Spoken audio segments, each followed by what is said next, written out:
Sorry for the delay. I had a little battery trouble there, so I think we've got it fixed now. Thanks for being here this morning. Glad to be able to join together in this time of Bible study. We're studying in the book of Hebrews here on Sunday morning, and we're in chapter 11, Hebrews chapter 11. I want to thank Monty for filling in for me last week while I was away, and he got started into the very famous chapter 11 of Hebrews that we call Faith's Hall of Fame. And it really is a very encouraging text as we study about great heroes of the faith who lived in Old Testament times. The big point we want to emphasize as we go through this is these people are all held up as examples of faith, but what's described is what they did. And so very much in Hebrews chapter 11, you see faith and works combined. And that faith, the kind of faith that pleases God, is a faith that provokes or leads to obedience. And so we'll see that as we go through here. And so Monty tells me that he got down through verse 7 and beginning a discussion of Noah and Noah's tremendous demonstration of faith. Now there's just one verse that describes Noah, and of course that's verse 7. By faith Noah, being warned of God of things not seen as yet, moved with fear, prepared an ark to the saving of his house, by the which he condemned the world and became heir of the righteousness which is by faith. All right, so probably one of the very best known stories in all the Bible is the story of Noah and the great flood in the days of Noah.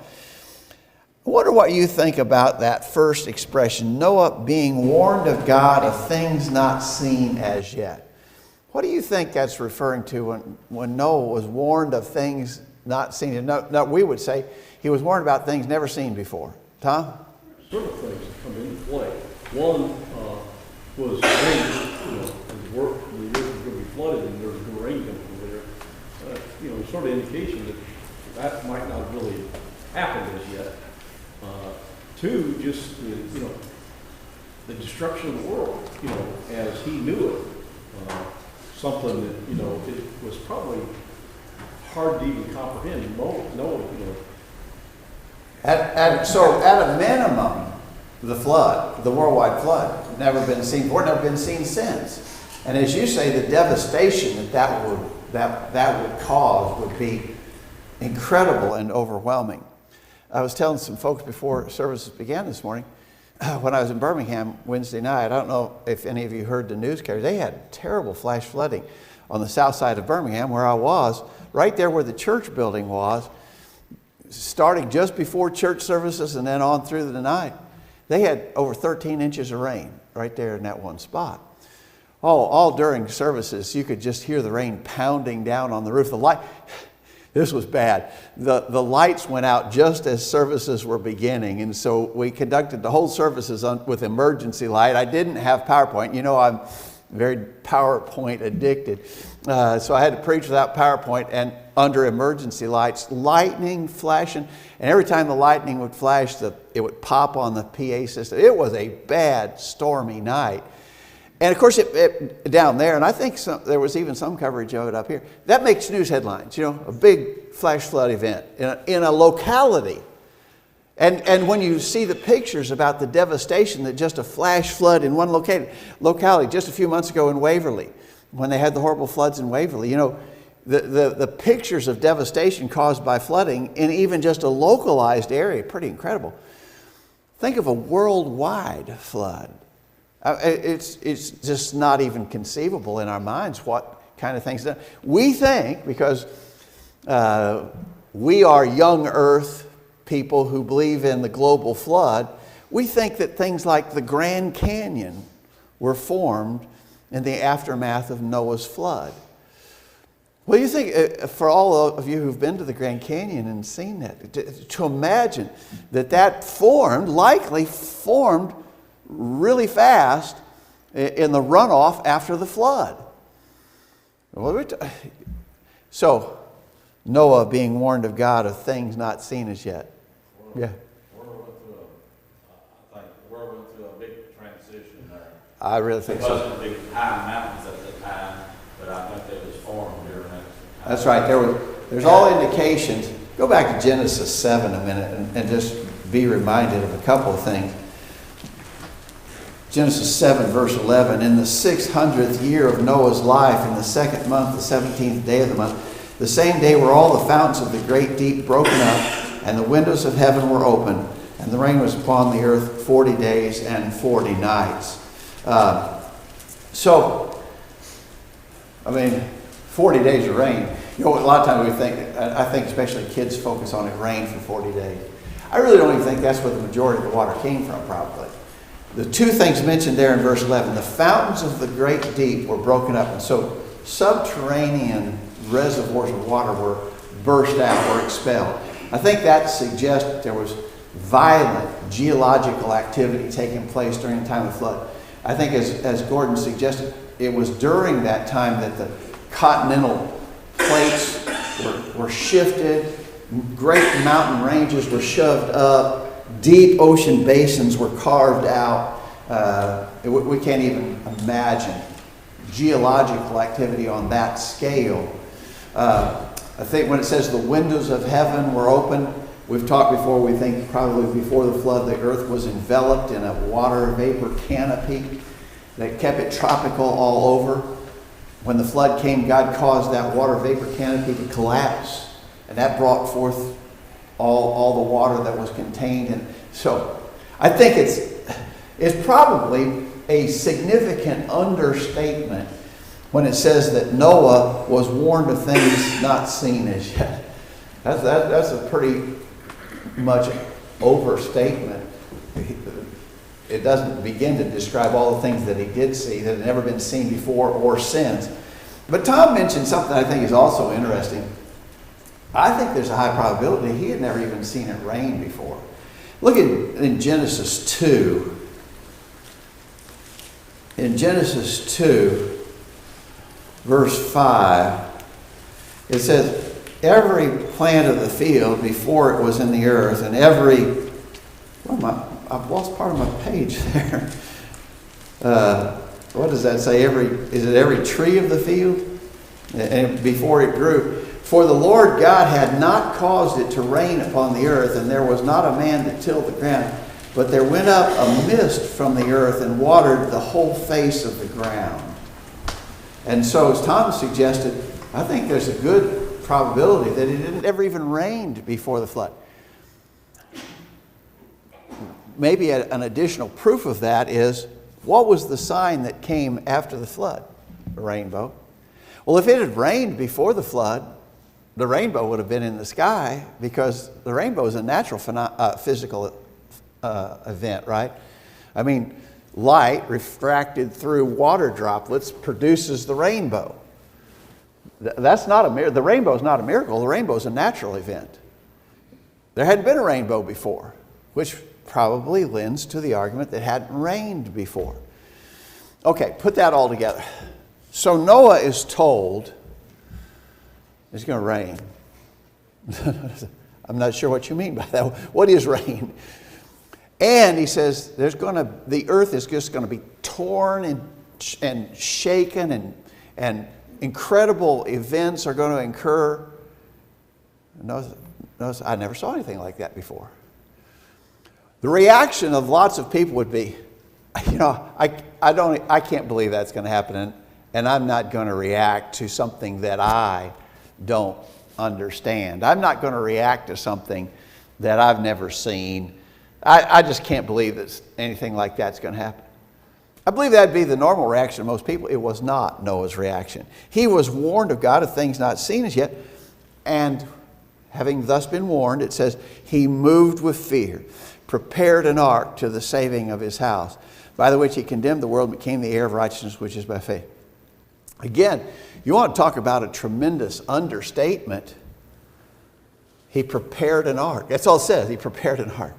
But we've talked before about the enormity of that job, the incredible scope of that job that Noah had to do, without the advantage that we would have of modern equipment and all the power tools and hydraulics and cranes. This is interesting also from last week. One of the men in the church down there where I was is a salesman for a beam and timber company. And they make the kind of beams that you see sometimes in church buildings, you know, the laminated arch type beams that are in a lot of churches. He sells for that company. They provided timbers for the ark that's been built up there in northern Kentucky. And he talked about the size of those things. Well, their company had huge equipment to prepare and set and move those things. No, it didn't have any of that. So you want to talk about a real understatement. He prepared an ark, that's all it says. We know that had to have been just an enormous assignment. But it's all by faith. And this is kind of an interesting exercise. You may want to do it here in Hebrews 11. Go through and mark Noah. By faith, Noah prepared an ark. I mean, think about it. And we're going to see Abraham, what he did. But all through this chapter, the emphasis is on, here are great characters of faith, and they demonstrated their faith by what they did. And that comes on the heels of the previous chapter where he's telling the people, verse 38. Look at the end of chapter 10, verse 38. The just shall live by faith. But if any man draw back, my soul shall have no pleasure in him. But we are not of them who draw back to perdition, but of them that believe to the saving of the soul. So he's to these people, don't quit, don't give up, don't abandon your faith. And now he's showing all these people from Old Testament times who did not abandon their faith, but who acted powerfully based upon faith. Tom? You know, probably Noah hadn't seen a whole lot. It was death. Here, he was 600 years old. You know, his grandfather, Methuselah, was still, you know, alive at that time. Until the flood came, yeah. So death wasn't like our day, it's sort of a common type thing. You know, we have friends that die, you know, relatives that die, you know, sometimes, you know, not daily, but, you know, we know of them all the time. Here, you know, the probability that, you know, seeing death a lot, there wasn't, you know, really prevalent in Noah's time. So that was something else, that he died. And then the concept of, you know, salvation, that he was going to be preserved from death and everybody else was going to die.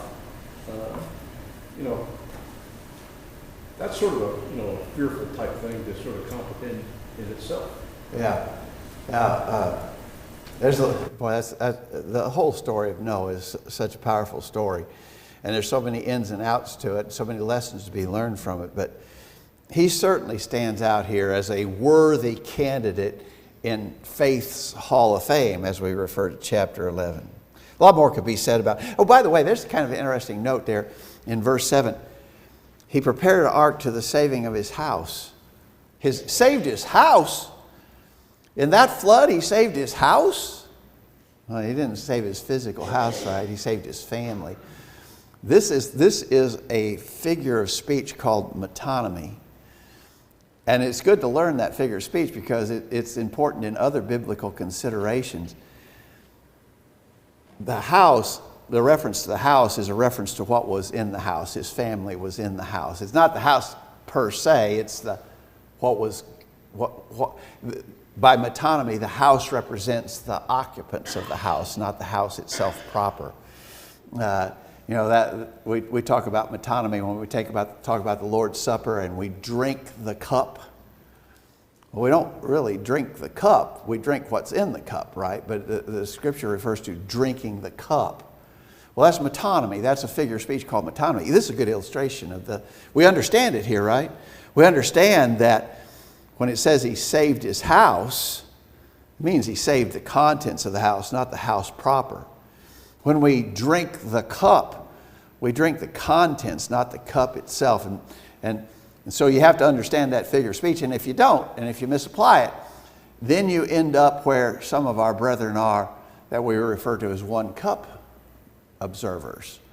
The reason why they insist that we all must drink from one cup is because they don't understand the figure of speech called metonymy. And so this is sort of a good verse to have in hand when discussing that principle with them. Tina.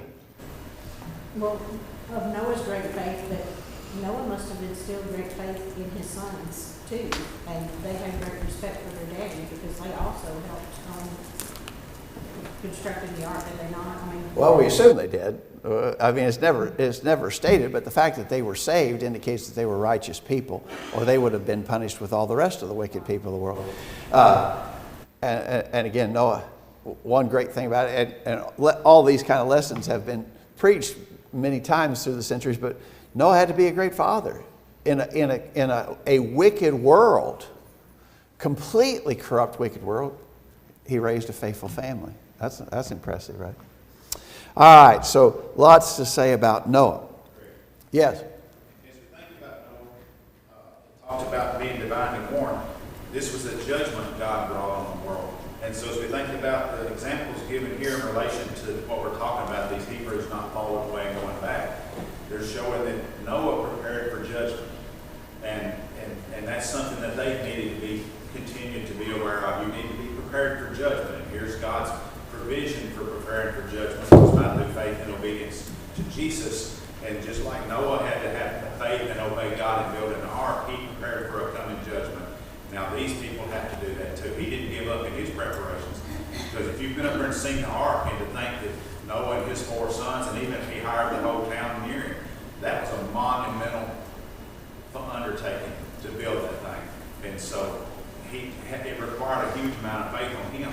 Well, these people was requiring a huge amount of faith because they were being persecuted and ready to give up. Just like Noah, you would think halfway through the thing, he just shook his head, said, I can't do it. Yeah. But he persevered and continued on. So I think that's the lesson that we learn for these people and for ourselves, because we live, even though we live in good times, it's difficult times. The corrupt world we live in, just like Noah lived in a corrupt world, but we still have to persevere and finish our job just like he did. I think that's a good point. So would Noah be listed here if Noah built the ark halfway? He did a lot of work, and he got half done, and then he quit. No, he wouldn't be listed here under those circumstances, right? He had to stick with it. He had to finish it, and as Monty said, you had to believe that at several points in the process, it would have just been overwhelming, and it would have been easy to say, I don't think I can do it. I don't think I can finish it. But he did. Okay. Now, the next great hero of faith is one that the Jews would have really related to quickly because it was their father Abraham, right? The Jews that this book is addressed to would have really had strong attachment to their great forefather Abraham. And so in verse 8 it says, by faith Abraham, when he was called to go out into a place which he should after receive for an inheritance, obeyed. So underline Abraham and the verb obeyed. Abraham had faith. By faith Abraham, what did he do? He obeyed. By faith Abraham, when he was called to go out to a place which he should after receive for inheritance, obeyed. And he went out not knowing whither he went. By faith he sojourned in the land of promise, as in a strange country, dwelling in tabernacles with Isaac and Jacob, the heirs with him of the same promise. For he looked for a city which hath foundations, whose builder and maker is God. Through faith also Sarah herself received strength to conceive seed, and was delivered of a child when she was past age, because she judged him faithful who had promised. Therefore sprang there even of one, and him as good as dead, as many as the stars of the sky in multitude, and as of the sand which is by the seashore innumerable. All right, so Abraham is held up here as a great example. So the point made about Abraham, and we know the story, right? He was told to leave his home in Ur of Chaldees and go to a place that God would show him. He didn't even know that place. The fact of the matter is, all indication is God didn't even fully explain where it would be. Just go to a place I'll show thee. I don't know about you, but I think it's probably true of all of us. You know, the prospect of moving is something that's just You're tired before you even start. I don't even want to think about the prospect of moving. It's such a big job, such a task. But think about being told to move. Take what you can that you have with you, because you're not coming back here. And just go that way, and I'll let you know. Just go that way. I'll tell you, that would take a lot of faith, wouldn't it? Because just the uncertainty of it, but the work, the challenge of moving with herds and flocks and other possessions. But he obeyed, and he went out not knowing whither he went. He didn't know where he's going. He just knows God says go, and he's going. It would not have been, he sojourned in the land of promise. In other words, this land of promise did not become his possession. He was a stranger in that land, dwelling in tabernacles or tents with his descendants. He didn't have it as a full and permanent possession. It would be for his descendants in generations to come, but not for him. He was a stranger there. He dwelt in tents. He was a nomad. He moved from place to place. He took his flocks and his herds, and he moved, and he went about. He lived in tents. He went wherever good pasturage existed for his animals. Now, we think that he was probably a wealthy man or fairly wealthy. You remember the episode when Lot and others in the city of Sodom were captured in a war? Abraham took his own armed force and went out after them and brought them and defeated the enemy and brought back Lot and the others from Sodom. And so it's not like he was in destitution. It's not like he was beggarly poor. He was probably a wealthy man, but still the fact of the matter is he did what God said. Uproot everything you own and go to a place that I will show you. And so that's a great example of faith. Again, faith and obedience. Why did he do that, by the way? Why would Abraham do that? I think the argument from Abraham's point of view could be, hey, I don't see any reason for doing that. I got what I want and need right here. I'm doing pretty good right here. It seems to me like that would be an unreasonable thing to pull up stakes and leave when it's going pretty good for me right here. God said to do it, and he did it. And verse 10 explains why he did that. For he looked for a city which hath foundations, whose builder and maker is God. He was looking for God's eternal blessing. Sometimes we make the mistake of assuming, and I've heard people try to argue this, that people in Old Testament times didn't really have a picture of heaven and hell. They didn't really have this concept of eternity really understood like we do, because it's lined out for us much more thoroughly in the New Testament. So we have a better concept of eternity than they did. Well, certainly we have more revelation than they had. I think you couldn't argue that. But verse 10 says that Abraham understood eternity and that he was acting in regards to eternity. Not so much about here and now as about hereafter. Because he looked for a city which hath foundations, whose builder and maker is God. So why should we do what God calls upon us to do? Some of the things are not always easy, Some of the responsibilities of being a Christian are not easy. Maybe some of the things we have to do in our personal lives are challenging. Maybe I've got this real temptation I deal with, this sin that I'm dealing with in my life. Why should I work at giving up the sin in my life? Because I look for a city which hath foundations, whose builder and maker is God. We're not called upon to do anything like Noah and Abraham were called upon to do, but we are called upon to do some things, to live our lives the way God wants us to live them. And the reason we ought to do that is in view of eternity. That's what Abraham did. Thoughts or comments here, Tom? You look at, he was righteous, did what God did, and God safety from the destruction. Abraham did what God wanted, looking forward to the promises that God made. Even if you just took those two accounts, they apply to us directly. If we live righteous, God's going to take care of us in this here and now. If we do what He's told us to do, He's prepared for us a place for eternity and that we can look forward to. Yeah. Just those two witnesses there, we can stop and close the book and it's done. But the writing goes on from there. Yeah. Yeah, exactly right. Monty.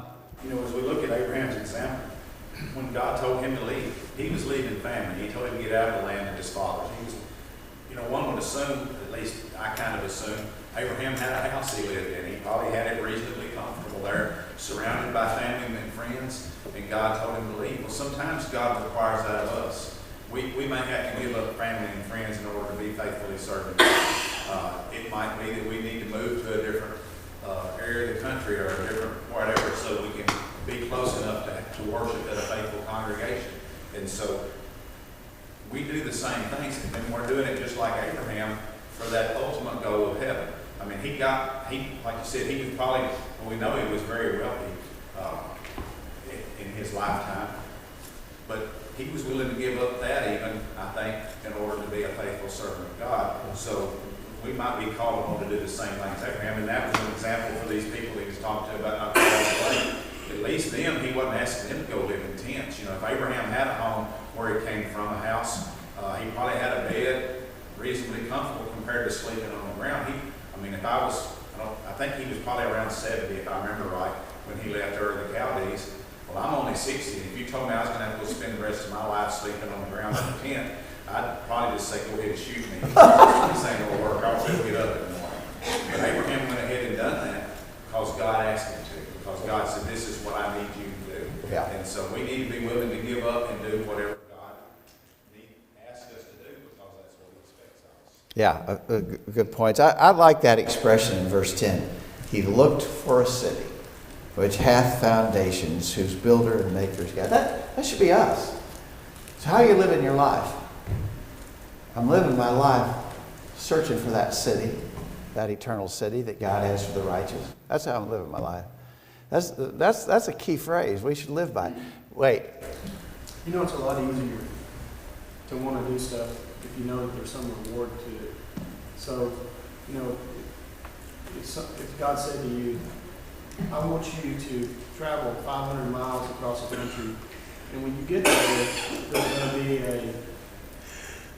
a pot full of gold for you. You're going to have all the pleasures you can have. Everything is going to be perfect. You can live out the rest of your life. But what if God said, I want you to go 500 miles across the country, and it's not going to be easy. You're going to have to endure wild animals. You're going to have to endure shipwreck. You're going to have to endure being beaten every so often. How easy would it be for them?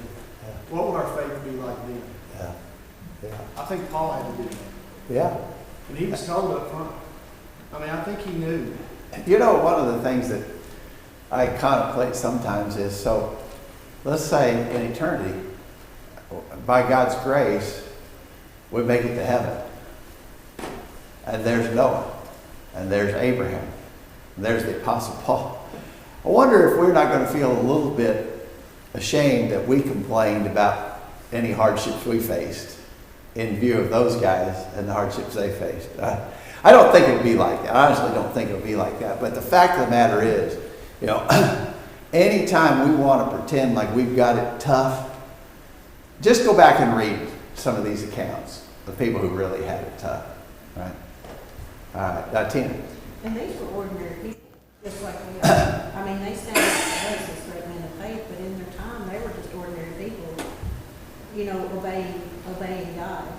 And one thing that they've done is, when you read this, they've taken, there's no excuse you're going to make before God that will stand up, and these people have proven that. Good point. Yeah, good point. It would have been easy to argue. Even with all the luxuries and the things that we have today, I mean, it's like we're still going to complain about, I've got it rough, I've got it bad, you know. And it's like we have so many other blessings that they themselves didn't even have. Yeah. We still complain. Yeah, exactly right. John? We complain about the entitlement, action of so many folks around here. We're guilty of that as well. I mean, we're held up even a little bit for our Starbucks coffee or whatever. Some folks get a little. There were 5 cars in front of me in the Starbucks line the other day, and I had to wait to get my Starbucks coffee. Yeah. Whoa, wow, how terrible. So as you say, we need to be careful about complaining about our inconveniences for sure. All right. He mentions in verse 11, he mentions Sarah. Through faith, also Sarah herself received strength to conceive seed and was delivered of a child when she was past age because she judged him faithful who had promised. Therefore sprang there even of one, and him as good as dead, as many as the stars of the sky in multitude, and the sand which is by the seashore innumerable. So Sarah is mentioned in this list, which I think is kind of interesting because we remember when it was first announced to Abraham that he would have a child in his old age. Remember, Sarah was in the tent, and overheard the angel promised to Abraham that he was going to have a child. And she laughed and was called out about laughing, which apparently was not a laugh of rejoicing, but more a laugh of, are you kidding me? Are you kidding me that I would have a child in my old age? But and so I think it's kind of interesting that she's mentioned here because she had a little wave of doubt in regards to something promised, but she followed through and she bore that child. And so what about me? There have been episodes in my life where I demonstrated weak faith. So God will never be, God can, God's going to hold that against me forevermore. I'm doomed because I had this time when I demonstrated a weak faith in my life. No, I think Sarah's inclusion here says, yeah, it's understandable. Sometimes our faith wavers a little, but you get with it and you follow through, and God will bless you as he did Sarah and Abraham. So it might be interesting that she's included in that list. And then, of course, there sprang even from one, and him the good is dead, talking about Abraham, the great nation of the Israelites, as many as the stars of the sky in multitude, and the sand which is by the seashore innumerable. There's another figure of speech, by the way. I think it's really interesting to note figures of speech used in Scripture. You know what this figure of speech is called hyperbole. This is hyperbole, exaggeration for emphasis. Abraham did not have as many descendants as the stars of the sky in multitude. He did not. He had lots of descendants, and they became a great, mighty nation, but he didn't have as many as the stars of the sky, because I was just reading about this recently. We live in the Milky Way galaxy. They think there may be, and of course they've never been able to count them, but they think there may be 300 billion stars in the Milky Way galaxy. But the Milky Way galaxy is just one galaxy. They think there may be as many as 100 billion galaxies in the universe. Abraham did not have as many descendants as the stars of the sky. That's hyperbole. That's understood. That's exaggeration for emphasis. And we do that, right? We do that ourselves. And it's just a figure of speech. It's just to emphasize a point.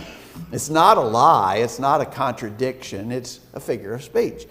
But again, Abraham and Sarah, in having Isaac, when they were past the age where they could expect to have children. And so God restored their reproductive abilities, and they had Isaac. By faith, they had to act and they had to believe that and accept that God was promising what would be true. Thoughts or comments? Carol? As far as grains of sand and stars in the sky, which do you think there are more of? Oh, wow, I don't know. I wouldn't even know how anybody could guess that. Because, like you say, the grains of sand on all the shores around the world, and he says it's innumerable, and it is. It surely is. Yeah. Other thoughts? Ken? I do think it's neat when you go outside and look at the stars at night. Abraham was on the same stars. Yeah. Yeah, the stars he saw in the sky are the ones that we see, and the vastness of the universe that existed then is the vastness of the universe that exists for us as well. All right, so Abraham, he's not done talking about Abraham, by the way. He's going to have a little bit more to say here about Abraham in a minute. But he has sort of I don't know if I'd call it a parenthetical summary. He's going to take just a minute to sort of summarize what he said to this point. These all died in faith. Well, he's named early on in chapter verse 4, he named Abel, he named Noah, he named Abraham, he named Isaac and Jacob and Sarah. So he's identified those individuals already. He's going to identify a lot more. But he says, these all died in faith, not having received the promises, but having seen them afar off, and were persuaded of them, and embraced them, and confessed that they were strangers and pilgrims on the earth. For they that say such things declare plainly that they seek a country. And truly, if they had been mindful of that country from which they came out, they might have had opportunity to have returned. But now they desire a better country, that is, an heavenly. Wherefore God is not ashamed to be called their God, for he hath prepared for them a city. All right. So verse 13, these all died in faith, not having received the promises. I think that can be taken two ways. One way is that the promise, so we remember beginning in Genesis chapter 12, God made a threefold promise to Abraham. He would inherit a land, his descendants would become a great nation, and then the third, and I think ultimately most important part of that promise was through his seed, all nations of the earth would be blessed. That was a reference to Jesus, and we are blessed through the seed of Abraham, through Jesus. When Abraham died, none of that had come true. Not any part of that had come true. He did not occupy the land yet. That wouldn't happen until the children of Israel came out of Egyptian bondage and were led into the promised land and conquered it. So he didn't have the land. When he died, his descendants certainly were not a great nation. So Abraham, Isaac, Jacob was the grandson of Abraham. Jacob was, who had 12 sons. But when Jacob and his family went down to Egypt, they numbered 70. So in that third generation, Abraham, Isaac, Jacob, by the time we got to Jacob, there's still only 70. Certainly not stars of heaven, sands of the seashore in number. So Abraham didn't get the land. He didn't get the great nation in his lifetime. And certainly the Messiah had not come in his lifetime. None of the promises had been fulfilled. He received this great threefold promise, and acting upon the promises of God, he moved away from his homeland in the Ur of Chaldees, went to a place where God showed him. But ultimately none of the promises came to pass in his lifetime. These all died in faith, not having received the promises, but having seen them afar off, and were persuaded of them, and embraced them, and confessed that they were strangers and pilgrims on the earth. I think that expression, strangers and pilgrims on the earth, I think we should take that to mean they understood these earthly things are temporal. We're striving for heaven. Notice, because it says there in verse 16, God prepared for them a city. They were looking for a better country, a heavenly country. Again, they understood the idea of heaven and eternity. That's what they were striving for.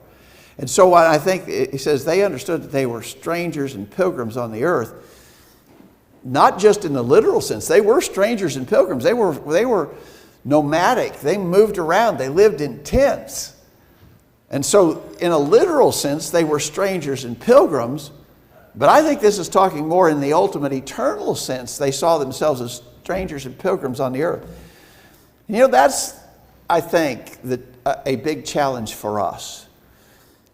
And I think it's the challenge is magnified by virtue of the fact that we live in such an abundant time. We live in such a prosperous time. And we have such convenience and ease. And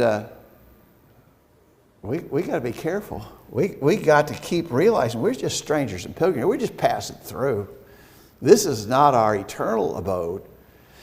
Abraham and these others understood that. This is not our eternal abode. They're looking for a heavenly city. We got to keep that in mind too. And I really think that sometimes our prosperity presents a challenge and a temptation to us.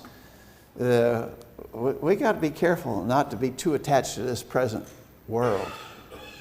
I think I've told you before about two guys talking. One guy describes his perfect place, what he'd love to have. He describes this farm he'd like to have, and the house that he wanted to build, and you're going to have a big lake on the place, and it's going to be stocked, and he gives all the detailed descriptions of what he'd like to have. And his friend said, I wouldn't want that. And his friend said, what do you mean you wouldn't want that? And he said, well, if I had all that, he says, it'd be hard for me to remember this world is not my home. And I think that illustrates our challenge, because we're all so blessed and we all have such abundance. We got to be really careful about remembering that we're just strangers and pilgrims here on the earth. And these great patriarchs understood that, and we need to too.